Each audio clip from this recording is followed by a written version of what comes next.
So hello guys, what's up? This is ScherBR and welcome back to my channel.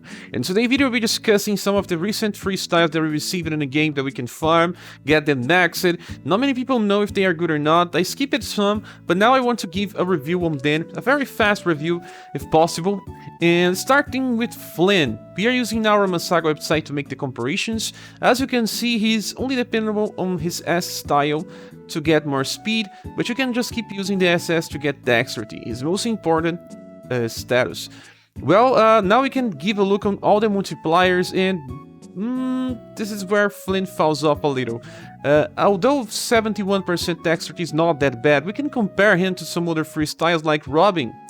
Robin has way lower than this. Robin was on 61. What about the original Robin? Original Robin has even lower, only 58. So you can compare them and see that Flynn gets more dexterity. But then we can compare him also to the recent Platinum styles or limited styles. They have way more than this. They have like 94%, even a NES style has 63. And then we can compare to some others, like we have Monica. Since launch she has 85%. Yes, since the very first launch style. I mean, her Christmas style is also from launch, although it was limited. It was 85, and then we can compare to some others. Like, let's compare to Diana, a recent platinum style as well, and Diana has 89. So when you compare this type of things, you can see that. Let's click here back to Flynn. He doesn't have such a high dexterity. It's useful, but it's not that high. Then 48 endurance. Usually happier users have poor endurance. They are not exactly made to be used on the front lines, but some formations will ask them to be on the front. It does have below standard agility. That still can be useful if you are using formations like Rainbow Rangers or the reverse Sigmoid that now increases speed as long as you have them on the front line. Then very bad intelligence. Well, we'll talk about this later. Below average will, love, and shot. Okay, so his multipliers are on 382. We'll be talking about multipliers again later when we talk about Mesarthim. So Flynn, yeah, what Flynn has on his arsenal. The first skill is called Cutting. Cutting is not that bad because it's almost C power. As you can compare both skills, the first one has a 14 multiplier when compared to the second skill has a 15 and it's called C. Only 1 point changes the ladder, but Cutting it can be reduced to 3, so it's an okay attack to be used in full cycle, but he lacks a sheep AoE. But yeah, he's a platinum style, like many others don't have that. So this attack here is 11 or 9 once fully awakened, 15 power. Well, now we have Stingray as a source of damage that comes from even the S style of Xeno. Xeno S style is incredible for comparison, because it has 63 dexterity, but he also has Stingray, something that we'll be finding in many of the newest styles. Stingray has 14. Only one last point then, Sword Ballet. Sword Ballet has a very high cost and you cannot use it twice in a 3-turn cycle. Only once. That's something that really needs to change within the game.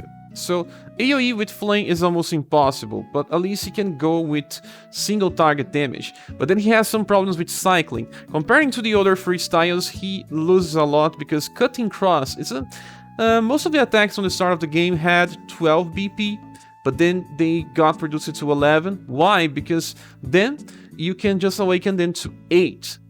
Now a lot of attackers have skills with 8 BP cost, so they can attack on turn 1 and turn 3, or turn 2 and turn 3.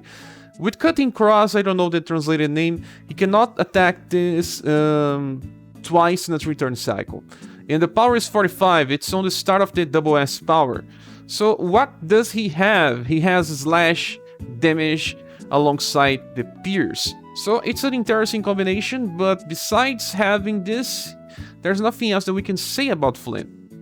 The first passive is Stealth. Stealth is kind of broken in this game because of the formations. Now, the Stealth from formations works better when you have decreased aggro, but then the ones that comes from passives don't work as intended. And then he has 2 other passives for damage, and it's kind of messed up.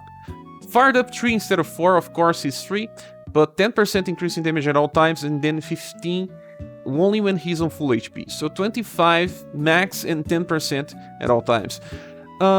What's the problem on this is just that his cyclings are kind of terrible. If you want slash, you just bring a slash damage dealer. And if you want pierce, you want pierce as a nuke or something that can be used for more time. So that's where I see a problem on him. But, well, if you compare him to the likes of Monica, that has Southern Cross, that's also 9 VP attack, you can still say that, well, he's like a free, cheap, and weaker version of our past Monica. Yeah, for those that don't have any other option in starting the game, Flynn can help here and there, but don't stick too much on him, don't invest on him too much, don't awaken his skill, because I feel like it's a waste. He does have some inheritance, but none of them are interesting since he has very bad intelligence. Getting this paralyzed attack here will not help. Feint will also not help. The Screwdriver is a terrible attack that gives critical damage against female, but it's very close to 45. Still, a higher BP cost makes it not interesting. And his SS style also carries very similar things, like having a same power attack but without a slash. So he doesn't have anything good to inherit, only what he comes from. The other skills are kinda bad for himself. So that's why I don't think Flynn is a very good thing. I believe that this Flynn right now deserves a 6. Yeah. So now we'll be discussing the second character, and this one is pretty good. And not many people can see it, but Fei-On is a very powerful character. Well, the multipliers will not give him the idea of being so powerful, because there's only one SS style of him, nothing else. 70% increase in STR may not seem so high, okay, but then he has 75. He also has bonus on both STR and agility, so that can make a little for what he needs. His endurance and dexterity are pretty low. They are low because the final multiplier is still the same as Flynn. They wanted him to have more STR and agility instead of everything else. The love is a very, very bad value because he doesn't need it. But then his charm is very standard, like the same thing as endurance and dexterity. I mean, standard for old characters, yeah. We are going for close to 60 now with the current style, so he has something comparable to the launch characters. The same can be said for his will. But then we only focus on STR and agility. They are okay-ish, I must say. But then we have to give a look on his skills and passives. They are pretty good, actually. As you can see, the first attack being Kick. Kick is a very good attack because it's C power 16 with 4 VP. It's not that bad. Well, it's not doubled for every new turn because it's 4 instead of 3, but it's not that bad. It's not that bad because of Blasting Tekken. This attack here is pretty strong for a freestyle. I really don't believe why it's so good. This attack has a B power 25 modifier. We know that starting from 28, I think, or 27, we get A, so it's pretty on the end of the B power, and it's only 5 VP cost, meaning that he can attack with this attack 3 times in a row, and it has a very interesting combination of effects. And the animation is pretty nice, and it has increased damage against rock. We have many enemies that are rock here and there, but even without considering the special effect, the critical damage, 5 VP for this attack is pretty nice. I do believe that this make up for him not having such a high values for STR and agility. Remember, he's free to get. Everyone got him, we max it, those that farm it to the end, and we don't need to invest golden pieces on him. Not only his second attack is good for cycling, because he can use it 3 times in a row, Sanryu, the last attack, is also pretty powerful. Remember when we were comparing to Flynn? Well, he has a 47 multiplier instead of 45, and you can reduce this to 8, meaning that he can attack on turn 1 and turn 3, or turn 2 and turn 3, allowing him to use 2 nukes in a 3-turn cycle. When farming, we want this because we don't want to fight for more than 3 turns, and if there is a stage that the enemies are monsters with high amounts of HP, if there is only 1 or 2 enemies, Fei-On can be used. Yeah, and he will work fine. You should just use him in this type of situations. He doesn't have any AoE build. Yes, he doesn't, but at least he can do well with single target damage. Then we can compare his passives, and the first one is Uplifting Spirit. He gets 1 BP when he's attacking, with a 25% chance. The second one is Weakness Concentration. This one increases his damage by 10% when he's attacking weak targets. And the last one is a type of different named passive that we already knew it. That's one that increases damage when he's on full HP. So 20% on full HP, that's pretty high for a character that has some good agility, meaning that he will attack before the enemies. And if you can attack before all your enemies on the 3-turn cycle, this means that he will have 30% increase in damage active at all times, unless he's attacked. That's a pretty high multiplier for a character that has some good cyclings. So yeah, this is not that good for boss fights. He will not be on full HP all the time, but if you find stages that you need single target damage nukes, you can use him just fine. So that's why I say that this guy may not have the highest grade because of some problems with his own skill set. You can give him a 7.5 and still use him just fine. Well, besides Fei-On, now I want to talk about someone that's pretty amazing. Actually can be compared to a premium style just fine, and that is, well, Mesarthim. The new version of Mesarthim is free for Mabel, this version here, and she already has the highest agility multiplier out of all other styles. She also has 3 arrows for intelligence, while the other styles has 5. So okay, we will need to use the premium style later. The premium style, I believe that has a lot of flaws. I still believe that because she is a AoE healer that cannot use single target healing, cannot debuff, has attacks where she is not good for damage, but this one is a attacker. When compared to the first style that we had her that was only for healings, this one can attack and can attack pretty fine. Even if you don't plan on using this style, you can inherit a skill from this into this one. But we'll give a look on her right now. The 3 styles are here. This one is pretty far in the future in Japan. The first one is this one that we can get for free, and you can see that she already has a higher intelligence than the premium one. Yes, because she is a damage dealer and not a healer. When you are a healer, you only need love or charm. But then when you are an attacker, you need more intelligence, and 82% intelligence with a free character, I must say that it's a pretty incredible value, for a mage at least. She has 45 endurance, like I said, it's pretty standard, like 40 somethings or close to 50s. She has the same similar values for endurance, dexterity, she does not use dex, then will, love and sha, so that she could focus a little more in intelligence. As you can see, she also has a higher total multiplier when comparing to Flynn and Fei-On. Yeah, 422, that's a pretty high value for a free style. If you haven't, farm Mesarthim and get all her duplicates because she's a pretty powerful character when compared to the other free styles. Well, let's just give a look at Mesarthim, and as you can see here, you have 3 attacks. The first one is Bubble Snap. We saw this before. This attack is pretty good. You can reduce this to 3. Bubble Snap is the same attack that Stun Unit uses to stun targets. It has a large chance to stun. It's the highest chance to stun in the game with a character that has a very high intelligence.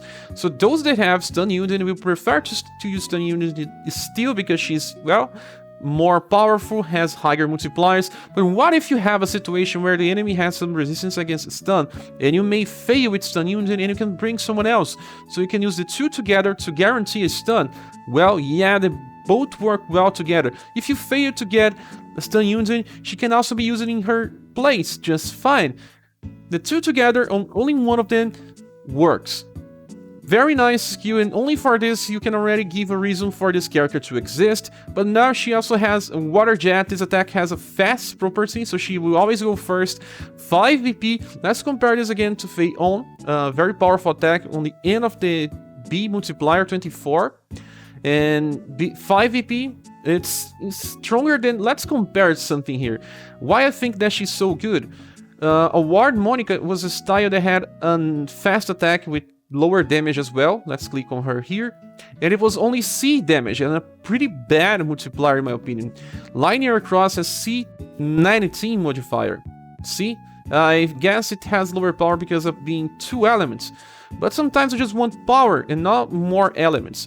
So what do we do? Let's just get back to Mesarthim, and here we can already see how good she is. She's comparable to premium styles. And you can use this 3 times in a row because of the coast. Mesarthim doesn't have the highest agility, but she will attack before the the enemies because of the fast property. Okay. And then she has Diamond Dust. This is just the same thing as Punishing Palm, a very old attack that uses 9 BP. You cannot use this 3 times in a 3-turn cycle. Sadly, this is her last useful skill.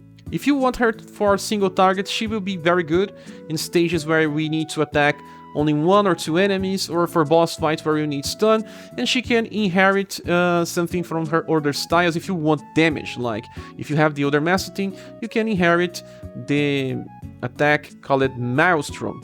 Yeah, Maelstrom will be stronger on this version, because this one was made for damage. And then let's just check her passives. The first one is Stealth. Oh my god, why they use Stealth on freestyles? Because they want to use one passive for nothing. Yeah, and then she has the second passive being damage increase on full HP, similar to Fei-On, but here is 15 instead of 20, and 10% increase at all times. Very, very similar to Fei-On, and that's a little similar to Flynn as well. So, what do we have here? Do we have a character with multipliers close to premium styles, status higher than some premium styles, and a very interesting setup for single target damage. As you can see, another character that don't have many other options. She cannot inherit from free styles, only from another premium one, but by herself, she can be used for stun. She can be used in some situations like some challenges in the future that requires stun or just single target damage, and well, sadly she doesn't have any healing to inherit like Stun Unit. Stun Unit has heal and she also has intelligence debuff, but she's like a poor man Stun Unit, yeah, with not many different options. But because she works for some specific thing, I must say that she deserves a 7.5 out of 10. So at least 2 styles to train based on these 3 options right now. So that's it, guys. I want to thank you so much for watching this video. If you want to support the channel, you can use the links here in the description. Join our Discord server so you can get notified about our live streams, and we see each other on the next one. Bye.